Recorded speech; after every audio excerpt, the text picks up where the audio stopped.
విద్యారంగ సంస్కరణలో రాష్ట్ర ప్రభుత్వాలు కూడా తప్పు చేస్తున్నాయా లేవా? ఉమ్, మరి వాటిని ఎందుకంటే అంటారు? అది అక్కడ ప్రతిపక్ష పార్టీలు ఉంటాయి కనుక కదా.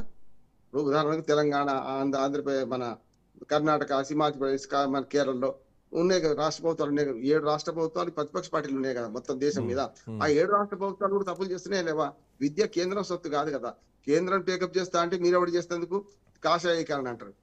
మన పోనీ మాకు మేము నడుపుకుంటా ఉమ్మడి జాబితా కదా మేమెంత ఇన్వాల్వ్ కానీ వాళ్ళు అంటారు కదా. అందుకని ఇక్కడ ఏమైందంటే ఇవాళ పార్లమెంట్ సాక్షిగా పార్లమెంట్ మార్చ్ అనేది సరైనది కాదంటారు నేను. కానీ ఒక హైప్ క్రియేట్ చేయడానికి, ఒక పబ్లిసిటీ కావడానికి, పార్లమెంట్ సమావేశాలు సురువైన దానికంటే కూడా ఇది సార్ ఇందులో పెద్ద నేషనల్ మీడియా భారీ డిమాండ్లు కూడా పనికొస్తుంది. ఏం కనిపించట్లేదు సార్. ప్రభుత్వం తలుచుకుంటే చిన్న విషయం ఇది. ఎందుకంటే లోక్పాల్ బిల్లు కోసమే 15 రోజుల్లో గద్దె దిగినటువంటి మెట్టు దిగి వచ్చినటువంటి ప్రభుత్వం ఈరోజు ఒక విద్యాశాఖలో సంస్కరణలు తీసుకురావాలి, పేపర్ లీకేజ్ అవ్వకుండా కఠినమైనటువంటి చట్టాలు తీసుకురావాలి. ఇదే కదా చనిపోయిన ఆత్మహత్యలు తీసుకున్నటువంటి విద్యార్థులకు నష్టపరిహారం చెల్లించాలి, ధర్మేంద్ర ప్రధాన్ రాజీనామా చేయాలి. సో ఒత్తిడితోటి చాలా మంది ఆత్మహత్యలు చేసుకున్నారు. మోరోవర్ ఈ పరీక్షలు నిర్వహించేటువంటి సంస్థలు ఏవైతున్నాయో వాటిని పారదర్శకతతో నడిపించాలి. ఇదే కదా జనరల్గా ఒక సగటు విద్యార్థి కోరుకునేదే ఈరోజు దేశం కోరుకుంటుంది. ఆ డిమాండ్స్ పెడితే ప్రభుత్వం ఎందుకు వీటిపైన రియాక్ట్ అవ్వట్లా? అదే కదా, అందుకని మొదలు నిద్రపోయింది అంటున్నాను. యూపీఎస్సీ పరీక్ష నిర్వహిస్తున్నాను దేశవ్యాప్తంగా, ఎక్కడ ఆరోపణలు వచ్చినాయి రాలేదు ఇప్పటి అయితే. అవును, దానికి దీనికి ఎందుకు వచ్చినాయి అంటే స్వతంత్ర కమిటీ ఉంది, దాని ఏర్పాట్లు వేరుగా ఉంది. అదే ఏర్పాటు మనం చేయొచ్చు కదా. ఇప్పుడు మన దేశంలో ఇప్పుడు ఏంటంటే బ్రిటన్ లో, అమెరికా ఉదాహరణ చెప్తున్నాను కదా.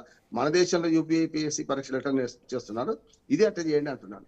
రెండోది ఏంటంటే ఆన్లైన్ పరీక్ష పెడతా అని మాట తెప్పిండు ధర్మేంద్ర ప్రధాన్. ఈసారి వీలు కాదు, వెంటనే మన సప్లిమెంటరీ పరీక్ష వరకు చెప్పాలని మన వీక్ అయింది కానీ మళ్ళీ పెడుతున్నాం కదా, ఇప్పుడు వీలు కాదు వచ్చే సంవత్సరం పెడతా అన్నాడు. రెండో మార్పుడు తెస్తా అంటున్నాడు. అదే లిఖిత పూర్వకంగా ఇవ్వమంటున్నాండి. ఒకటి వచ్చే సంవత్సరం నుంచి ఆన్లైన్ పరీక్ష, రెండోది అసలు ఈ రాష్ట్రాల వారి పరీక్షలు పెట్టుకోవడం అనుమతి, నీటి పరీక్ష దేశవ్యాప్తంగా ఒకటి లేదని దాని మీద ఈ 2 హామీలు ఇచ్చారు అనుకోండి, సగం సమస్య పరిష్కారం అవుద్ది అంటున్నాను.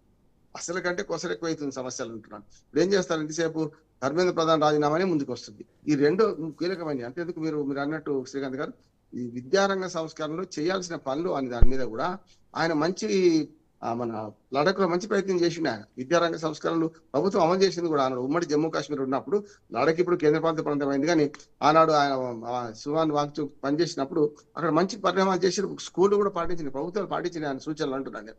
దేశవ్యాప్తంగా ఎందుకు కాకూడదు అంటున్నాను. దేశవ్యాప్తంగా ఒకే పరిస్థితి ఉండకపోవచ్చు, కొన్ని సూచనలు ఆమోదం కావచ్చు, కొన్ని సూచనలు ఆమోదయోగ్యం కాకపోవచ్చు, అది కూడా చేయాలంటున్నాను. ఇక్కడ ఏమైందంటే ప్రభుత్వం బేజానికి పోతుంది, ప్రజలతో బేజడానికి ఎప్పుడు పోవద్దు. నెంబర్ 1, ప్రజలతో నిరంతరం చర్చించడానికే ప్రజాస్వామ్యం ఉంది.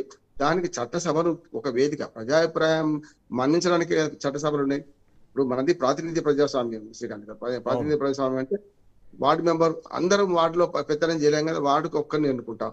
అట్లాగే సర్పంచ్ అంటే ఒక ఊరికి ఎన్నుకుంటాం, ఎంపీటీసీ ఒక ప్రాంతానికి ఎన్నుకుంటాం, జడ్పీటీసీ ఒక మండలానికి ఎన్నుకుంటాం.